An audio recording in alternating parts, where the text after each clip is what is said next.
Search is one of the primary ways that people navigate the internet. In fact, over 80% of internet users rely on search engines regularly, and billions of searches happen every single day. If you're not thinking about how people find you through search, you're missing a massive opportunity. And if you've ever wondered how to show up in Google and in tools like ChatGPT, Perplexity, Claude, all the other AI-powered search experiences without turning yourself into a robot or gaming the system, this episode is for you. In case we haven't met yet, hello, I'm Emily Aborn. I'm the host of Small Business Casual, and today I'm joined by guest Sarah Moon, a marketing and SEO strategist who works with high-level experts, authors, and consultants to build what she calls topical authority. So basically turning your website from a scattered collection of posts into the go-to library for your niche. She's also a dog dancing enthusiast, but we'll get into that. And in today's episode, Human versus the Search Engine, I gotta tell you up front, it is one of the nerdiest, most in-the-weeds SEO conversations I've ever had. And I loved it. And it's absolutely worth every single minute of your attention. I want to say up front that we do go really, really deep. Sarah gives so much generous information. She's going to share how search has changed in 2026, why you might not go chasing after some keywords that may have been a thing in the past. She's going to share how to choose just 3 core topics, build a hub and spoke approach to your content, and really make things solid from the ground up when it comes to your SEO. So Sarah is really focused on content that not just makes search engines and chatbots say, oh, this person knows their stuff, but also helps real humans to connect with you. So it is detailed. Yes, it is in the SEO weeds a little bit.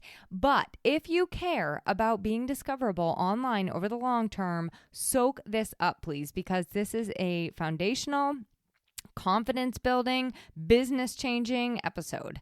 And I want to also say, please check out Sarah's other resources that are in the show notes because she's a wealth of knowledge and extremely generous with it here and on her website. And I want to make sure that you're getting what you need. So there's all kinds of resources that meet you where you are on her website, sarahmoon.com. But without further ado, I'm just going to go ahead and get into it. It's a little bit of a long one. Get your notebook and get ready.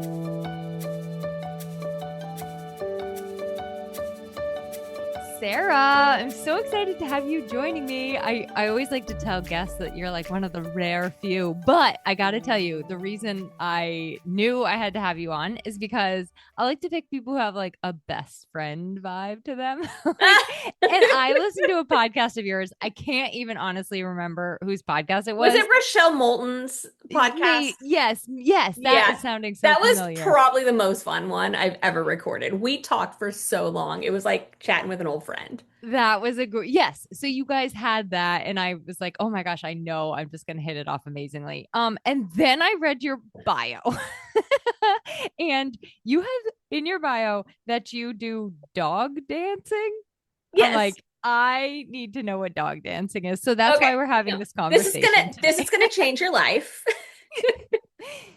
Just saying. So dog dancing is often called either, if you're in the UK, heel work to music.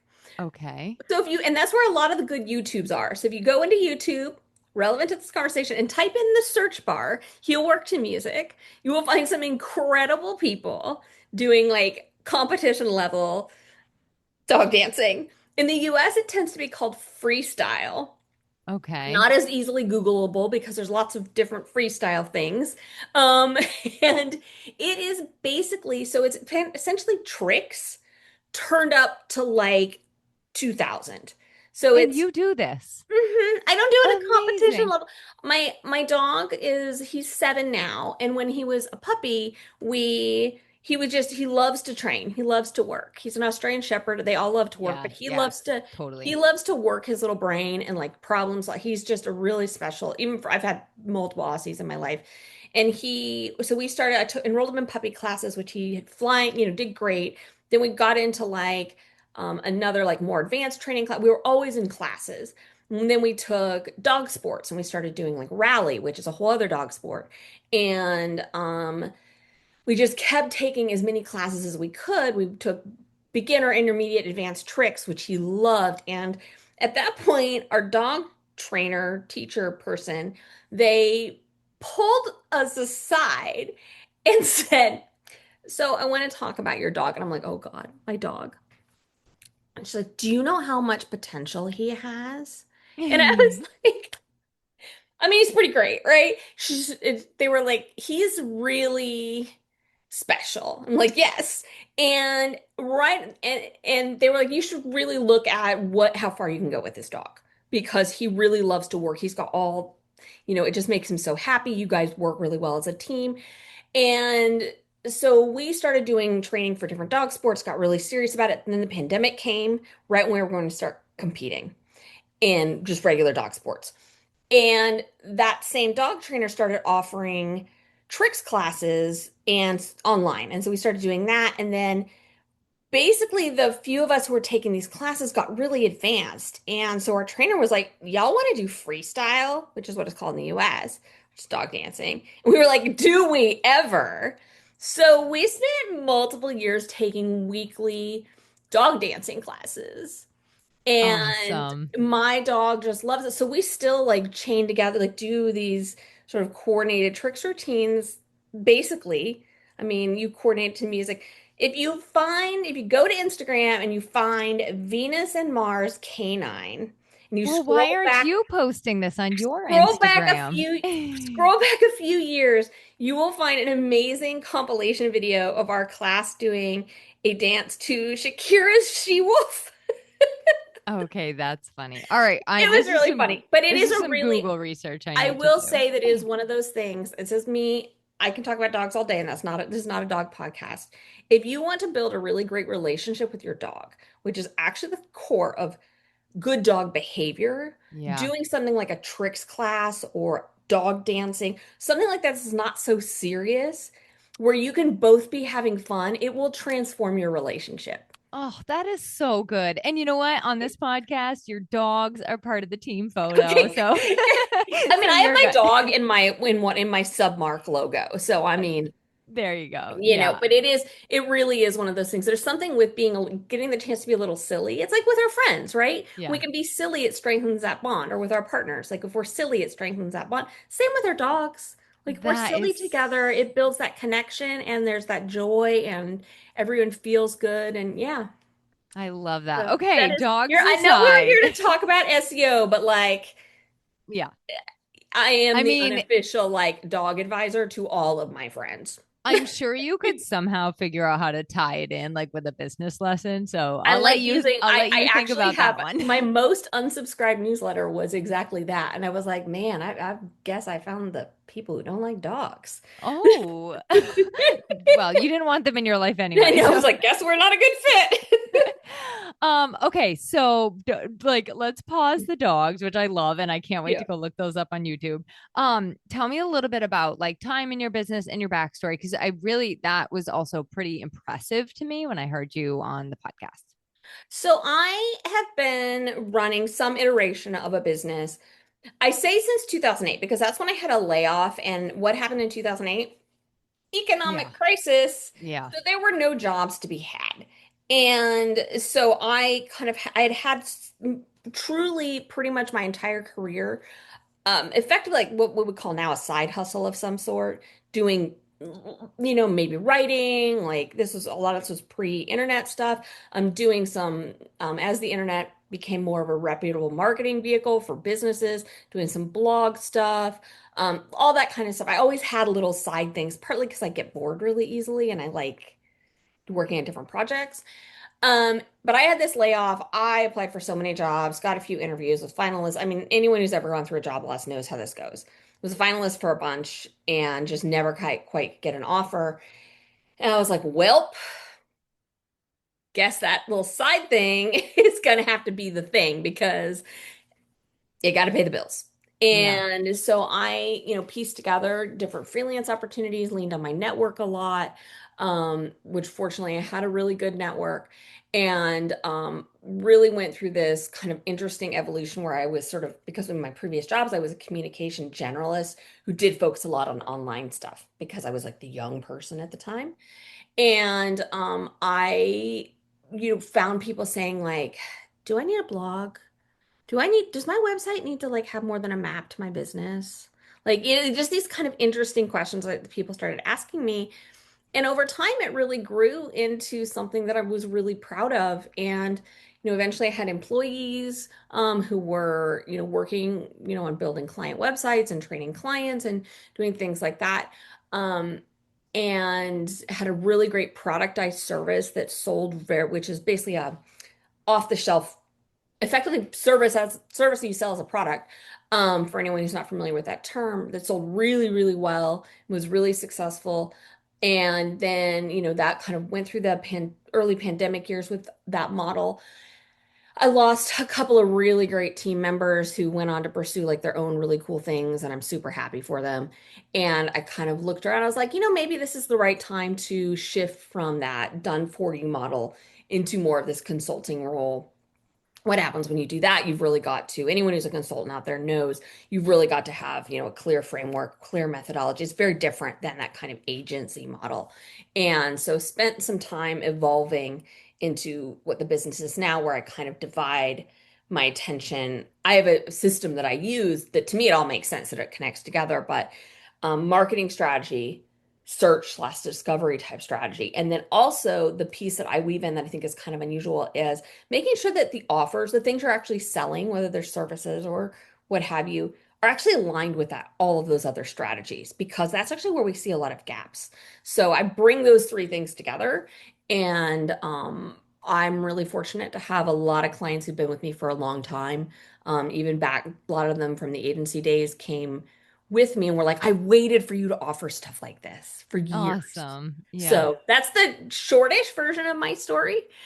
An interview coming out on April 14th, we talk about how a lot of when you're in that in that seed phase, which you were for the first couple of years, you are just kind of taking on different things and Like, trying out what you like. Yeah. yeah, I'm like, I'll just do whatever. And I feel like that's when our customers speak and we listen to them, and our business that's when I find it flourishes, because you're really meeting the needs that you actually are seeing and hearing people Yeah. have, so. If I hadn't, I always say I kind of hit lightning in a bottle, because I had a basically a hobby blog, a couple of them over the years. And one of them was related to a specific industry. And I started having people from that industry come to me and say, "Hey, your blog, I keep coming, finding it." Like, this is sort of my SEO origin story. Yeah. And how did you do that? Like, that was sort of seems like magic. And so I was like, well, I can help you lay out a strategy, and we can do that together. And I really at the time thought it was no big deal. And it's sort of funny how those things that are almost instinctive are the thing that other people are like, Yes. is that magic?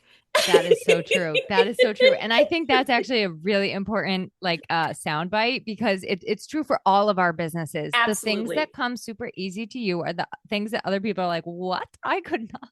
It's true. I mean, really, like a friend of mine was actually complaining that a lot of his clients act like he's a magician. And I'm like, well, to them, you literally are, Yeah. Yeah. because you're doing something that to them is an impossibly difficult road.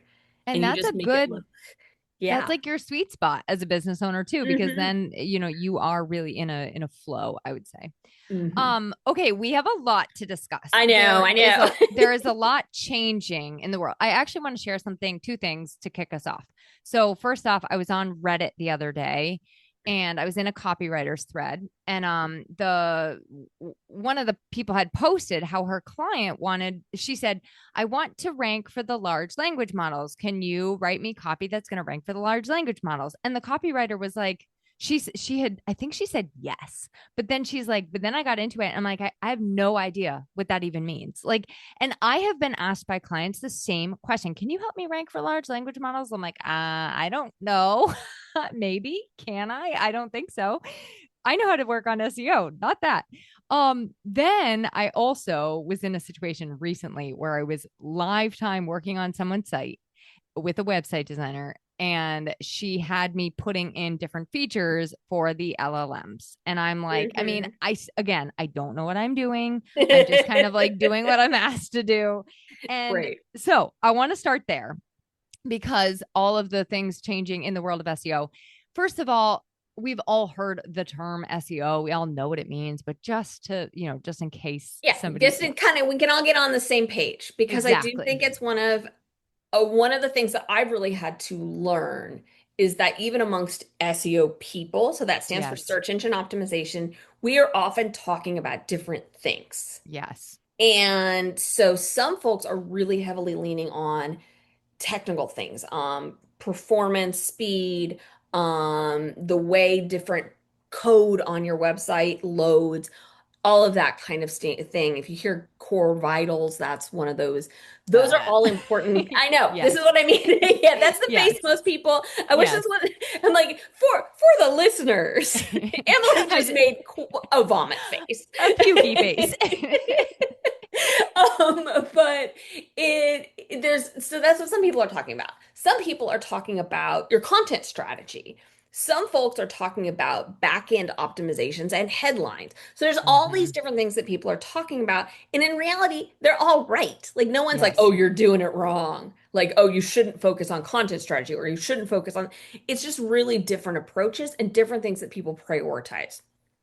And And it's a big picture. And I think that's it important to is a remember big too. Yeah. picture.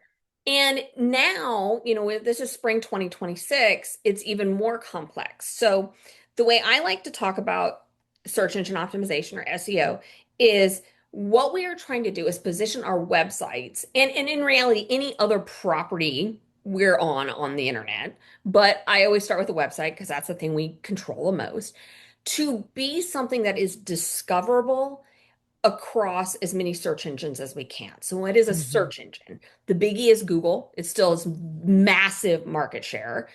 We've seen the search pie get larger. And what I mean by that is it used to kind of be like Google being YouTube. If it was pretty, the number of ways people were searching were relatively small. Now we see they're keeping more and more players enter that pie. So the pie just keeps expanding as there's more ingredients. This is a terrible baking metaphor. I like it. I'm But, following. but so we have things. So we have, yes, we still have Google, which has the vast majority of market share. Yes, we still have Bing, which is built into Microsoft devices. We have things like DuckDuckGo and some of the privacy focused Yep. browsers. So that's another way people are searching. But then we also have YouTube, which is the second largest search engine. We have, then we also have some of these newer browsers that are AI powered. And then we also have the large language models or chatbots or whatever your preferred verbiage is, as Yeah. well as things like Pinterest, which I would also consider a search engine. Agreed. Then we can get more granular and also talk about how we have Google Maps, which is a search engine. We have Apple Maps, which is a search engine. We have Google Image Packs, which are basically if you do image search. So there's all these different ways people are firing up their device, phone, tablet, laptop, whatever, typing something in somewhere and finding information on the internet. And what is so that can feel really overwhelming, like, oh my God, Sarah. That Like kind of that's overwhelmed me. I I won't know, right? lie. But here's the thing to keep in mind. This is the thing that I want folks to understand. There's two things actually. One, most people, the first thing they do when they start their internet experience, so they open their laptop, they pull out their phone, is they do some kind of search. Hmm. That can be, depending on who's collecting the data, that can be 70 to 92% of initial actions when someone's online.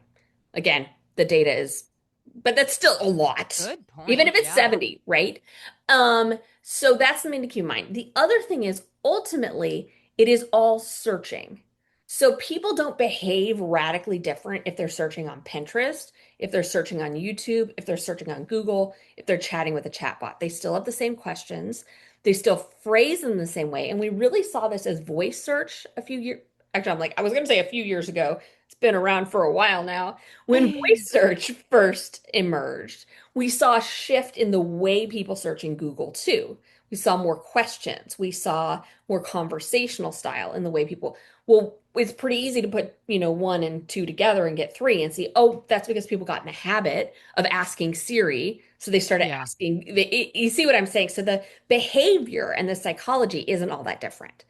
And so that's what I tell people is we want to focus on in this modern era, instead of trying to match, be the dictionary. So keyword page. That's always I talk about it like it's like a dictionary, right? We actually Yeah. want to think of our websites as the library. And if you can position your website as the authoritative entity, that's the fancy term, but basically the library of information about your niche, Mm. you're going to likely perform well however someone is searching. You're going to be really hedging your bets. I have to say, this is where I really do feel like I have to pat myself on the back. This has always been my approach to SEO. Yeah. I'm gonna Yeah. be really honest because it has always made good sense, and a lot of that's driven by the kind of people I work with. I work with a lot of experts. I work with National Book Award winners. I mean, again, I'm kind of like bragging a little bit, but Yeah. Let's use and it. Let's I work pick with an Emmy winners. I example. work with kind of people who are Yeah. very accomplished in their field.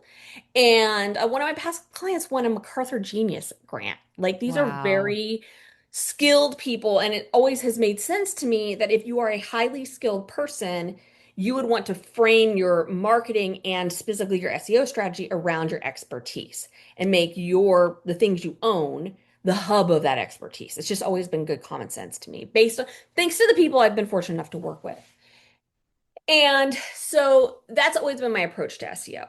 It now has a name, right? Like we call it topical authority. So what are the core topics that you are the expert in, that you have unique insights that you can provide what's called information gain. So information that people can't get elsewhere. And what are those topics and how can you build a SEO strategy? And I would argue a marketing strategy Yes. around that. And when you do that, you will likely do well in all of those places people are searching. Now, there are some very tactical things we can get into that people can do that will help bolster that effort. But at its core, that's really what I think an effective SEO strategy is thinking about that from a topical expertise standpoint.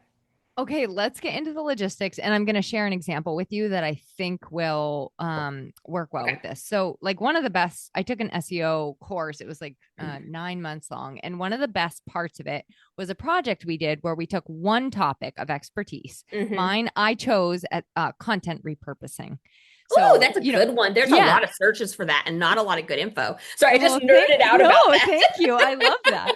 So what I think the assignment ended up being is I think we had to write 8 blogs on repurposing, and I had to figure out all different things like how to repurpose your podcast, how to repurpose video, how to create a content bank. The Like hub, what we call the hub and spoke model. yes, yes.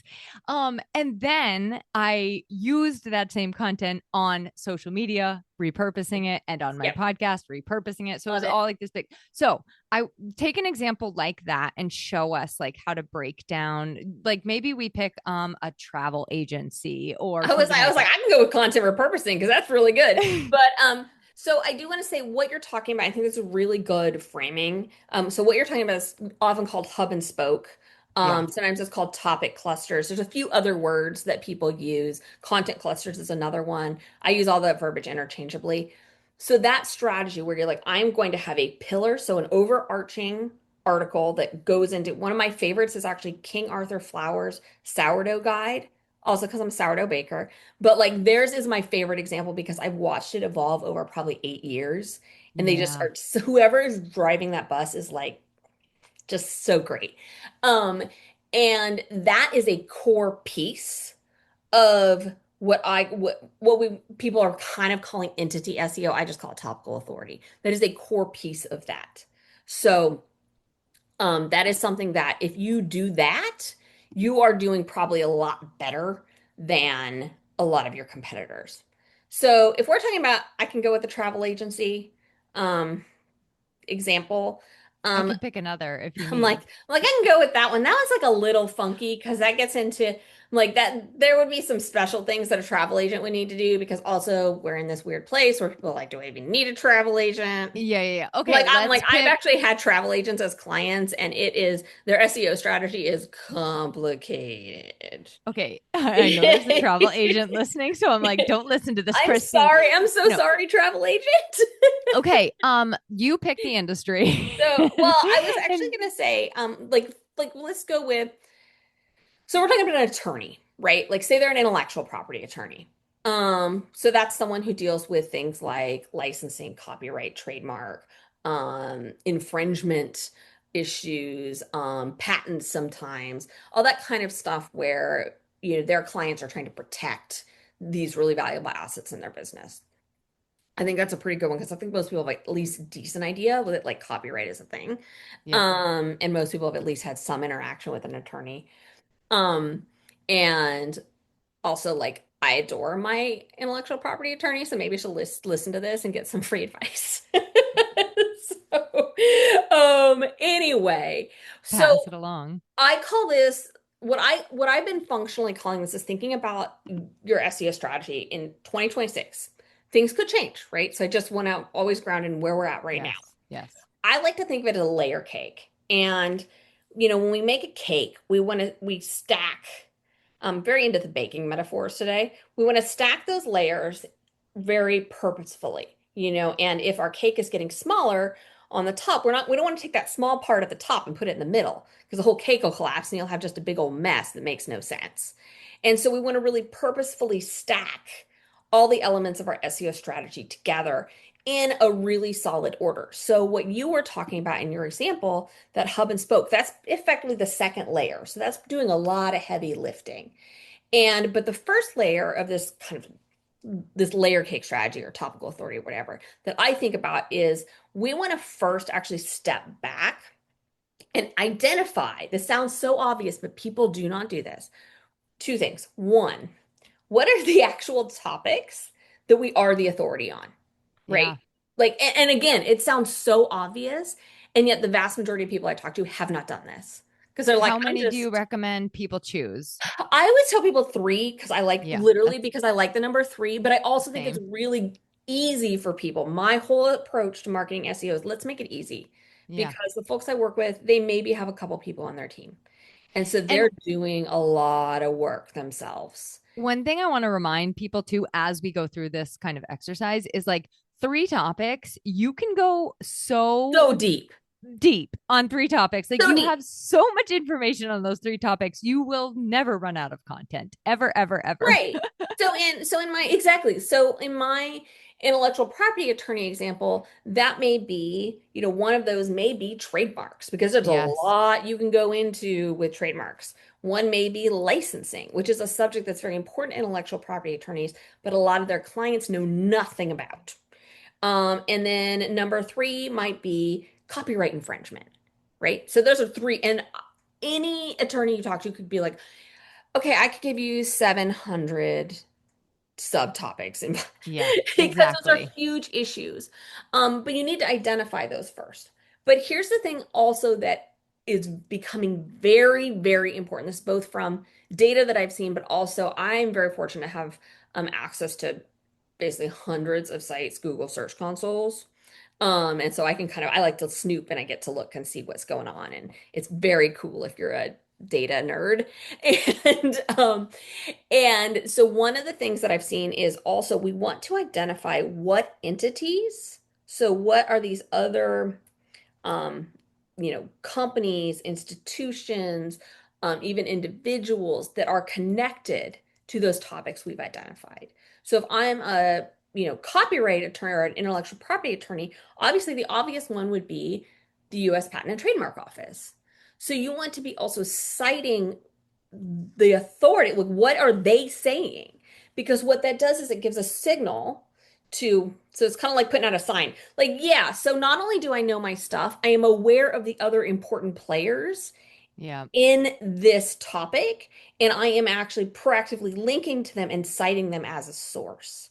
So that's one of the things. So if you're, a copywriter, you may identify, okay, I want to make sure I pay attention to what HubSpot is doing Yep. because they're a respected source. And so that is the thing that a lot of people I think are a little one uncomfortable with because they're like, well, then I'm kind of sending people. I'm like, no, no, it actually shows that you understand the field. Yeah. So that is one so you really want to actually, and I tell people to do this on paper. I'm very big into doing things on paper because there's a lot of neuroscience that says we actually retain this information better. And I also tell people to, okay, start gathering these sources, your stories. So what is, the US Patent and Trademark Office ruled recently? Your statistics, like how many trademarks get approved without a challenge. And also your successes. So those are actually client successes. So those are all part of that entity mapping work. I can get deep into this. It's like a whole thing. It's very interesting to me. But when you create effectively a map of your authority before you ever go to do that work, your SEO is going to be better. Like, Yeah. and it just sounds so to me so obvious. But when I explain this to people to a number, they're like, oh, so I'm stepping up and saying I'm part of this important arena. Yep. It's like, yeah, Yep. I that's love that. I love that. So to recap, just on what we have so far, we have mhm. we have our base business. Hmm. We have our three topics that we are an expert in and Yep. could talk about all day. And then Mhm. we have outside sources that offer credibility to what we Credibility. do. Yeah. Okay. Exactly. Now keep that credibility thing in mind because there's more to that as well. This, and I don't like making predictions. So if I predict something publicly, I really believe in it. That credibility thing is going to in the future be a huge tipping point for visibility online as we see a lot of effectively like deep fakes and all of that. It's going to be Yeah. I mark it down. Then the next layer of our layer cake is that hub and spoke. So that topic clusters, what have you. So that means articles. And people are like, Sarah, I don't want to write articles. And I'm like, one, you can hire a professional writer who can Mm-hmm. interview you and do a great job. You Mm-hmm. know? Two, I have a YouTube video actually. If you Google my name and like make blogging easier, you'll find it. But literally you can talk. A lot of my writing starts with me going on a walk and talking into my phone and it Yeah. transcribes. Because sometimes I do better talking through things and then I can take those ideas and put pen to paper. Um, but those articles, they're one evergreen because you can keep them up to date. And the data tells us that updated older articles are doing great, especially this is what I think is really interesting right now. Again, we're in spring 2026, especially in the chatbots, which I think is Interesting. isn't that interesting? The I will say the chatbots are definitely citing sources and linking you out to other websites, Hmm. which is really giving me hope as a I am shocked actually at how many leads I get from the yeah. chatbots. Yeah, same. I think I'm I've like, gotten a really? few that someone's like ChatGPT recommended you. I'm One of like, my I favorites is love that. I have a lovely client who's gone on to refer multiple other clients to me who he wrote the funniest thing is the intake form. ChatGPT told me you can solve this after it gave up. Oh my God. I love that. I There was you like, wait, go. it's like- and you know what? I actually did have the solution. It was just so, it was like, this is beyond my capabilities. It said something like, this is beyond my capabilities. You should talk to an expert like Sarah Moon. And That's it sent awesome. him to my contact page. That is I awesome. know it was one of my favorites because I'm like, I don't know how often that happens, but that is pretty funny. Um, but that would what a hub and spoke looks like is basically an overarching article about a specific topic. So it could be if I'm that intellectual property attorney, it could be the startup founder's guide to trademarks in the AI era, right? Hmm.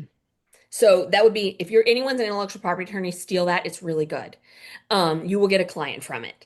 And you could break down, again, citing what the US Patent and Trademark Office, any cases that have been going on, any kind of case studies you have from your own clients, and get that meat in there and break down what they need to know, that guide. So think of it as like, hey, I'm going to step up and be like your partner here before we even work together and break down exactly what you need to know. So that nice umbrella. And then you can have additional supporting articles that go more granular. So you gave a great example when you did that program and you did all the stuff about content repurposing. You can do I like to shake up the formats. So one of Yes. my favorites is this versus that. Yes. So if I'm if I'm that attorney and I'm working on my topic cluster around, you know, trademarks, I might be, trademark versus copyright, which to file first, Yeah. and, talk about the implications for us, software founder, what they need to be thinking about. I know the answer is they actually need to do them concurrently, um, which is, again, you're surprising them with a little bit of new information. You can also do common questions. So I tell people actually kind of you don't even need to use any special software like SEMrush or Key Search or whatever to get a lot of this information. You can literally Google your subject matter, and in the people also ask panel, Yeah. it will Yeah. literally give you the keywords. Just steal those. And now you can ask the one way I do like to use a large language model is you can ask it like what questions are people asking about this topic? One thing I do need to caution people when they do that is be Okay, careful good. if you start talking about keyword like volume or Yes. competition. They make up the numbers. Yes. They make up the Do not numbers. thank you. Just actually just let's just say do not use large language models to get your actual keywords. You have Yeah, to take it a step please further. don't. Okay. Please I'm don't. talking specifically about Yeah. like let's But say you're that can be doing great. What are some yes. common questions about? Yes. Yeah, because they're also pulling, because remember, they're just looking at things on the internet as well. So Right. they're pulling things from Reddit, which is a great source. They're pulling things from Quora, which is another commonly cited tool. They're going to a lot of these different sources that we would be going to and also pulling those. So Yeah. basically doing pattern matching. So that is so then we want to just continue down. And depending on your niche, you can even get away with maybe 3 items if you have a very focused niche. If you have a more competitive niche, like content repurposing, you need to be more expansive in your hub and spoke. Mhm. Mhm. And that's something you have to kind of make a judgment call or work with an expert to determine what makes the most sense about how competitive that is. Now, next is one of my favorite, which is integrating conversational questions. We touched on it a little bit in the hub and spoke. And the conversational questions can be something like, a blog post. That's, what you like, and now I'm like, wait, my brain just completely glitched out. Apologies. But the conversational questions can be exactly what someone would be asking the internet about. What if my trademark gets denied? Yeah. Like that's a really scary thing to have happen. And that can be something that could be a blog post. It could also be part of an FAQ on your services page. So this is a biggie. If when you have a page for a service, I want you to have a topical FAQ about now. This does not mean do you offer payment plans. This is not that kind of thing. These are about the subject. And I am saying that it is one of those things that I am seeing have a bigger and bigger and bigger and bigger influence on the visibility in Google, but the citations in those large language models. So there aren't rankings in large language models. There are lots of people who are selling software saying they can track large language model rankings. None of them are accurate. That is my controversial opinion that is correct. I went to a whole webinar about this, like a whole workshop that broke down why it's there. You can't actually say, when you say ranking, you're not being accurate because it's just that's not how they work. They cite Yeah. things, and there's different factors that contribute to the citations. So, but those questions and answers are heavily citable. And so that's something that I really encourage people to think about. How can you add that topical conversational questions to other parts of your website? And so I encourage you, honestly, folks should go look at my website and see what I've done on some of my pages where I have FAQs. You'll see on my SEO pages, I have created actually an info box. It's like, what about, like I have an info box on my Squarespace SEO page that it's what about AI, SEO, and Squarespace. And I have an explainer about what they need to know. And that is pulled out as an important piece of my services page. I did that one for the users because I'm getting that question a lot. I'd rather answer it before we get on a call. Yeah. And two, I did that because the various search engines, especially the large language models, are eating that up. So Yeah. I'm like, I'm going to meet everyone where they're at and just integrate that. Like put it right there on the page instead of hiding it. So integrating that. We also have this, the citable, what I call citable, um, citable prose. So that means we want to have writing that is clear, that makes it easy for AI to crawl and cite. So that means that the first copywriters will be rejoicing. The first sentence provides like a clear, factual guidance on the topic. So a lot of times, and I have this bad habit too of like kind of introducing a page that's like, it's not saying what it's about, right? Or a blog where I'm not really saying what I'm going to be talking about. And the LLMs seem to be really appreciating content that has this sort of, I say it's the lead sentence test. Does that first phrase on the page or the post say what's on the page? What are they going to Yeah, expect? like the way I like to think of it, that same exact thing is just like right at the top, think of your key takeaway and put it there. Yes, Yeah. Okay. literally. We see what's called semantic headers. So basically those are our header twos, header threes on our pages and our posts. We want to make sure that again, they're very clear topics and they integrate the words that are important. We don't want to like I've seen again going back to our intellectual property attorney, I've fixed a lot of websites where I've had folks have like why it's important as a header two. And it's like, well, what's important? Like what are we talking about here?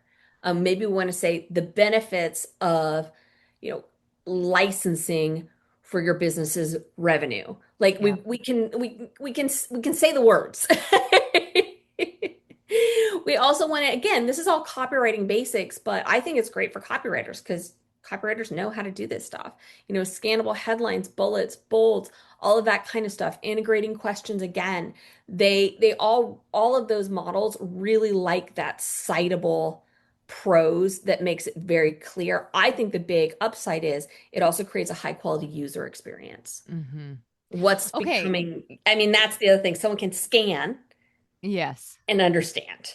Yes, and that also appeals to different ways that people's different brains move through our site. Okay, Exactly. we're super in the weeds, which I want to Yeah, just be cognizant because I know. I'm into it.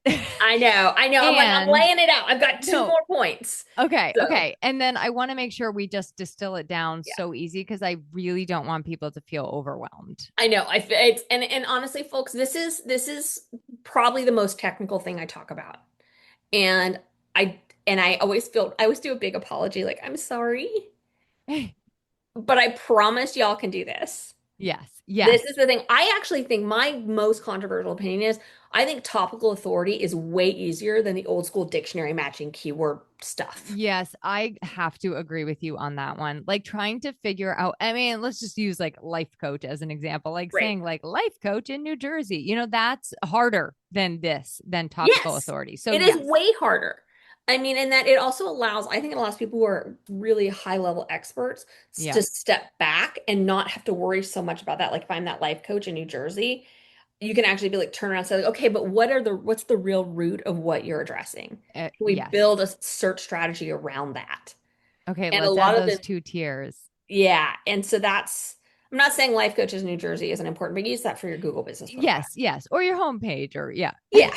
So this is my favorite, which is unique insights. So what is the information or what in the biz we'd say information gain, but I like insights. I feel like that's just what is the information you can provide that no one else can? Yeah. Like your spin. Yeah. Yeah. Like what is the thing? And that's one of those things where I'm like, if we add that onto that cake, so we built a really good foundation with our content, that kind of thing, but then we maybe surprise everyone with a little bit of like maybe chocolate hazelnut cake, Yeah. and with our unique, sorry, I love chocolate and hazelnut. That sounds great to It's me. like we're really that's the thing, and that's also helped your conversion optimizations because that's the thing that makes someone go like, no one else I've looked at has brought that up. Mm-hmm. So yes, the LLMs love it, Google loves it, but also we humans, we love to be surprised with some new information or Mm-hmm. new perspective. Like it's like we're like, ooh, yummy. Yeah. And I think the other important thing is information is everywhere. Yeah. People can't get your unique opinion and insights anywhere else other than you.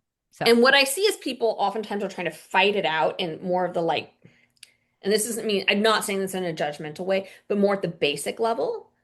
And actually, I worked with an intellectual property attorney a while back. And she's one of the case studies on my website. She talks about this really articulately, where she had been told multiple times to create a lot of informational content around the basics. But the clients she worked with actually knew that already. Yeah, And yeah, so we created a strategy around these things that were more advanced, but also she had really unique insights into, like a lot of people were looking at, um, pursuing different legal mechanisms. And she was like, no, no, you need licensing. Licensing is what you need. And that was a concept they had never heard. So there's real opportunities there. And what's fun is she actually messaged me recently and said, like, Sarah, she's like, Chatty keeps sending clients my way. I'm like, yes, it's because we put that that's we put awesome. all that good information gain on your site. And then the very last, and this is again where we're mixing in what makes you special, author credibility. So remember I said like keep in mind that credibility concept? Yes, That's yes, make a really great topper. You know, those like the cute person on the top of the cake with your credibility. So this is what Google calls EAT, experience, expertise, authority and trustworthiness. I call author credibility. I think it's much more accessible to think of it that way. What are your specific experiences, your credentials, and all of that that you can bring to this cake you've built of authority around a topic? yeah, And tell people, like, you know how, okay, so I was actually modeling something. You know how I mentioned that I'd worked with National Book Award winners? That stuff actually helps improve your chances of being cited. yeah. A lot of times when I Yes, say things, okay. I'm planting seeds to bring it up later. These are such okay, so these are such great tips. Like, I mean, and I also recognize that it does feel overwhelming. So, Yeah. how would you like I first of all, I want people to go visit Sarah's site and she has like an offer coming up for a Google My Business profile workshop, which you definitely want to get in on. It's It's April going to be so 14th. fun. Yeah. So that's a must. But you also have a lot of other information on there, ways to get in touch with you and learn. However, if somebody's like listening right now and they want to start doing these things, where do you say like, here's where to get started? Calm down. I'm going to distill I this for you. Easy Okay. peasy. I'm going to tell you start one, do that work around identifying what on Yes. earth are my topics and what's related to it. Like figure that out. Like it is such that intentionality can truly transform your business. And I know that sounds like a big statement, but it transforms you in ways beyond just like getting found in Google.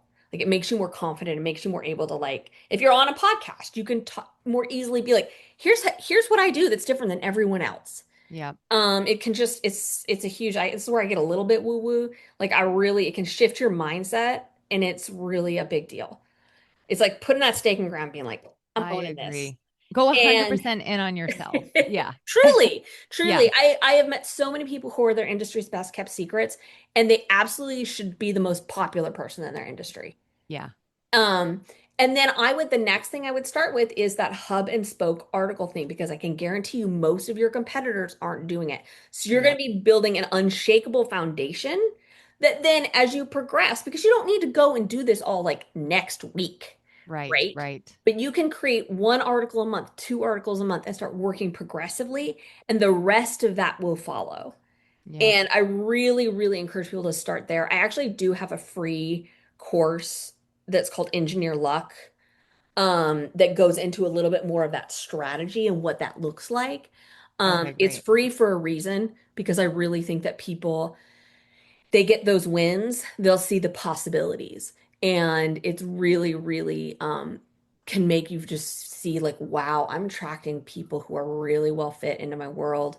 Like I'm really, that kind of thing. And so it's definitely worth going through that free course and just understanding what the approach is. From there, you can start building, but that is where I would start because I Okay, think that is fantastic. super achievable. Okay, on piggybacking on that last question, and then I want you to like share how to find you, anything you want to share. Which I'll include everything you mentioned so far in the show notes. But last question. Should I or should I not use AI to write those articles we just talked about and my social posts? I'm not a social media expert, so so I will say I don't follow data about social media, but I'm guessing it probably follows the data I have about articles and website content. What we saw about a year and a half ago was a lot of people started, and I'm going to say dumping Yes. mass generated AI articles onto their websites. And here's the thing, they saw results. They got more traffic. Now, I haven't seen if they got more conversions. That's, a big question. ClickUp is a great example. ClickUp did that. They dumped massive amounts of content onto their website, blog posts about everything potentially ever related to ClickUp, all AI generated. What we have seen starting in the fall was that content declined massively in traffic. ClickUp's blog has, I think, 10% of the traffic in January that they did the previous January when they implemented that. So they lost Wow. 90%. Wow. Not to like call out ClickUp, I think they make a fine product. They tried something and it didn't work. Um, the reason it is, and this is my working theory that I think is probably accurate, is all of the things that we search on do not like content that exists solely for the to be found in search. Right, right. You're And still so talking to a user at the end of the day. exactly. And so that to me is like why it makes sense. I remember when I saw a bunch of high profile companies do that. And I remember actually saying to someone like, this is not going to end well. You know? Because we know over and over again, eventually Google catches up and everyone else follows Google, right? Yeah. Like they're still the major player. And so I was like, I don't think this is going to work for the long term. And it didn't. It did for a while. Again, I don't know how it affected their bottom line because no one's saying, which kind of makes me think it probably didn't do super great. Yeah. Okay. And then what's kind of like your personal thoughts on, like, just take the data aside, but personal thoughts on outsourcing web copy, let's say, to a large language model? I think that human voices make connections with other humans. Thank you. I have to say, a lot of us are getting more savvy at being able to tell what was written by Yes. AI and what wasn't. And a little part of your brain can still not help but say, well, if this wasn't done by them, what What else is else? not? Yeah. I And always, it's my just joke is not if you. yeah, it's just not you. And that's in the end, we hear people say, I want more human connection. I want Yeah, community. I want conversation. And we actually have the ability on our websites, on our social media to start conversations. 100%. People want to have a conversation with a real person. I always joke, I hate going on LinkedIn because it feels like it's just bots yelling at each other. Yeah, And I'm joking, but it's also true. Like there's not much conversation happening on that platform these days, at least in my corner of it, and sort of the marketing world, because it's all these bots just talking to each other. I'm like, this isn't a conversation. This is just being in like a crowded room, and I don't like crowds. So I I truly believe that there's there's going to be an interesting divergence in what in people who really are going to be valuing human voices. And that is going to be a very interesting what how that shakes out is going to be very interesting. I'm not a hater. I understand why people use this software. I'm just very no, I talk to a lot of people and I hear a lot of things from people and they are so deeply wanting more human connection, not less. yeah. All right. This was amazing. So it's sarahmoon.net Yep. .com and also works. .com. Okay. And I'll have all the links to everything Sarah talked about in the show notes. The link to that free engineer. Sorry, I can't It's called remember her Engineer name. Luck. Yep, Thank you. of Thank course. you. I Like also a have good. a really good ebook that's free as well that has it's called the Beyond the Algorithm. That goes into it has a ton of it's basically a ton of my own writing, no AI, about what's going on with the search engine right now. That's something else that you Awesome. can download. And I also have a really what I think is a really good newsletter that comes out every Friday that's about all kinds of things marketing, including the occasional story about my dog. I Um, love Sarah's newsletter. So make sure you, at the very least, to start there. So yeah, and I do reply if someone hits reply and writes to me, I always write back. It may take me a couple days. Yeah. But and sometimes those replies end up being the next newsletter. I love that. I do the same thing. All right, Sarah, thank you so much for your time and all this information. And that's my goodbye. Thank you so much. This was super fun.